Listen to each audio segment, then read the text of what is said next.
Magandang araw mga beshi. It's raining. At eto, struggle sa life ang aking mga halaman sa tambak na trabaho. Well, libangan nga. Tignan mo yung tsura ko, mukha na akong ngarag. Ayan po yung mga kalat ko. Yan po yung mga pasuko na inalis ko po yung ibang laman. So yan, yung kalat-kalat po ng aking paligid.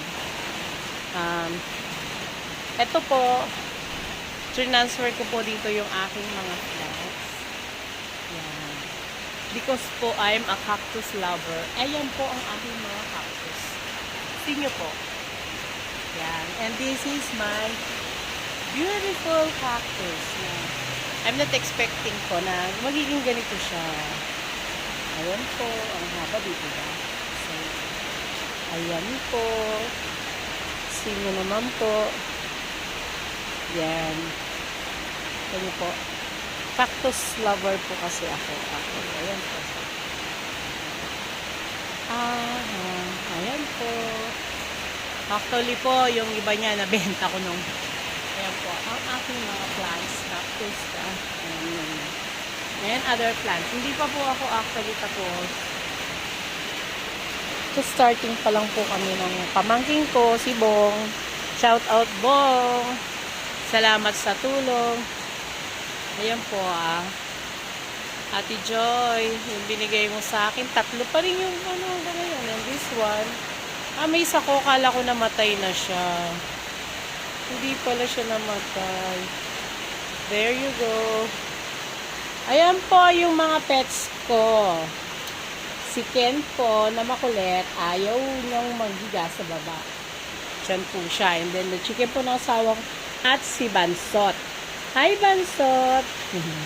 Yan po. Hirap nga po maglinis.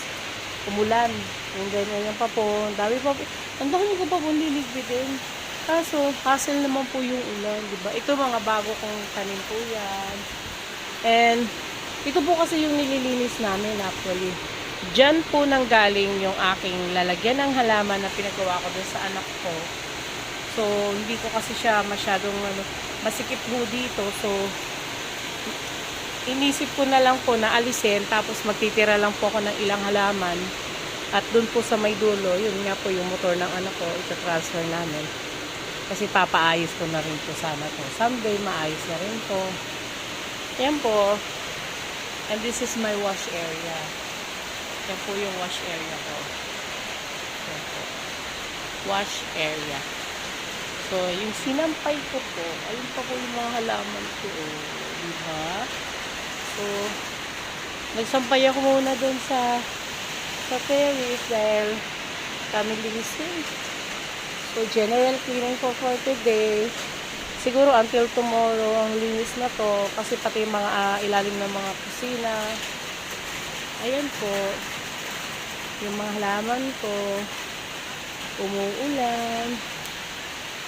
Ayan po. Yung aking mga hanging plants. Hi. Ang aking giant pothos po. Giant po na malaki talagang giant. Ayan po.